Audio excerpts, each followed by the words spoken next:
Hello guys, welcome to my new vlog. দেখতে পাচ্ছ অনেক দিন বাদে তোমাদের সাথে ভ্লগ শেয়ার করছি।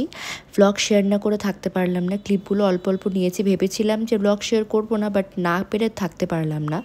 টিচার্স ডে ক্যাপশন দেখেই বুঝতে পেরে গিয়েছো। টিচার্স ডে উপলক্ষে আমাদের স্কুলে প্রি সেলিব্রেশন হয়েছে, তো যথারীতি ক্লাসেস হয়েছে এবং লাস্ট ক্লাসে সেলিব্রেশন হয়েছে। তো যাই হোক, আমি স্কুলে চলে গিয়েছিলাম। টিচার্সদের জন্য তো মানে টিচার্স ডেটাই একটা দিন যেখানে নিজেদেরকে স্পেশাল ফিল করায় স্টুডেন্টরা। তো এখানে আমি ক্লাস 5-এর ক্লাস নিচ্ছিলাম, তখন ওরা ডেকোরেশন করছিল। তো ওরা আমাকে বলছিল যে ম্যাম তোমার ব্লগে আমাদেরকে নাও না, তাহলে আমরাও আসবো, আমরা তোমার ব্লগ ফলো করি। তো যাই হোক, ওদের খুনসুটি নিয়েই যাচ্ছিল দিনটা। তারপর আমি চলে গিয়েছিলাম। আমি যেহেতু ক্লাস 3-এর ক্লাস টিচার, তো ক্লাস 3-এ যথারীতি ওদেরকে বলছিলাম যে পার্টি স্প্রে দিস না, বাট তাও ওদের আনন্দ, তো পার্টি স্প্রে দিয়ে আমাকে পুরো ভূত করে দিয়েছিল।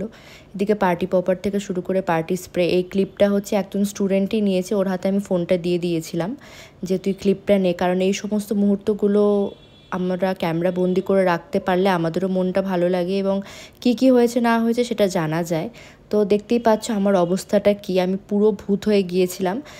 তো আমাদের স্কুলের ম্যানেজমেন্ট থেকে একটা কেক দেওয়া হয়েছিল এবং প্লাস বাচ্চারাও কেক নিয়ে এসেছিল। তো সেই দুটো কেক কাটিং হয়েছে। দেখতেই পাচ্ছ পুরো পার্টি স্প্রে দিয়ে পুরো পরিপূর্ণ হয়ে পুরো ভরপুর হয়ে গেছিলাম আমি। এদিকে ওরা পার্টি পপার দিকে ফাটাচ্ছে, এদিকে করছে, এদিকে আমি ক্লাস মেনটেন করে নিয়ে ওদেরকে বলছি যে তোমরা সাইলেন্ট হও, এদিকে আমি কেকটা কাট করবো। তো এক এক করে আমি কেকের বক্সগুলো খুলছিলাম এবং কেকগুলো বার করছিলাম। তো একটুখানি ভিডিও এদিক ওদিক আছে, কিন্তু তাও তোমরা ম্যানেজ করে দেখে নিও ব্যাপারগুলো, কারণ একটা বাচ্চা মানুষ যে ভিডিওটা করেছে এটাই একটা বড় ব্যাপার। হ্যাপি টিচার্স ডে লেখা ছিল। তারপর কেক কাটিং করার পর দেখতেই পাচ্ছ হাতে পাতে পুরো এদিকে পার্টি স্প্রে লাগানো ছিল এদিক ওদিক। তো কোনো মতে আমি কেকগুলো যেহেতু বেশ বড়ই ছিল, তো কেকগুলো আমি বের করে নিচ্ছিলাম। এদিকে হচ্ছে সব বাচ্চাগুলো দাঁড়িয়েছিল। তো যাই হোক, এদিকে হচ্ছে আমি দাঁড়িয়েছিলাম। তো যাই হোক, এবার হচ্ছে পার্টি স্প্রের হলো এদিকে। তারপর হচ্ছে আমি সবাইকে বলছিলাম যে লাইন করে দাঁড়া, তারপর হচ্ছে আমি ওদের কেকটা কাটিং করবো এবং ওদেরকে দেব। তো যাই হোক, এদিকে হচ্ছে রীতিমতো আমিও দাঁড়িয়ে পড়েছিলাম এবং সবাই যা ক্রাউড, এদিকে ওরা হ্যাপি টিচার্স ডে বলে করেছে, এদিকে দেখো ওরা দিচ্ছে।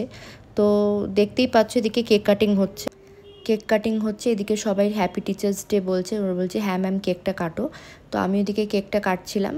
তো সবাইকে আগে সাইলেন্ট করে নিই। এদিকে সবাই দেখো কত সুন্দর করে হ্যাপি টিচার্স ডে, এদিকে পার্টি পপার্সও ফাটিয়েছে। তো যাই হোক, আমি এদিকে কেকটাকে বাঁচাচ্ছিলাম। তারপর এই করে দিনটা গেল এবং খুব সুন্দর আমাকে স্পেশাল ফিল করিয়েছে ওরা। এত ছোট বাচ্চা এত কিছু অ্যারেঞ্জ করেছে, এটাই আমার কাছে অনেক বড় প্রাপ্তি। কারণ টিচার্সদের কাছে এটা একটা বড় প্রাপ্তি হয় যে বাচ্চারা টিচার্সদের জন্য এই একটা দিনই পায় যে ওরা কিছু করতে। ওরা টিচার্স ডে লিখেছে, happy teachers day, Shreyasi ma'am লিখেছে এদিকে হ্যাপি টিচার্স ডের, এদিকে লোগো করে এনেছে। আমি ওদের সাথে সেলফিও ক্লিক করে নিয়েছিলাম, ওদেরকে বলছিলাম চিজ বল। তো বাড়িতে আসার পর দেখি যে গিফটের সম্ভার, দেখো কত গিফট পেয়েছি, তো কার্ডসও পেয়েছি। তো আজকের ব্লগ এখানে ভালো থেকো, সুস্থ থেকো, টাটা।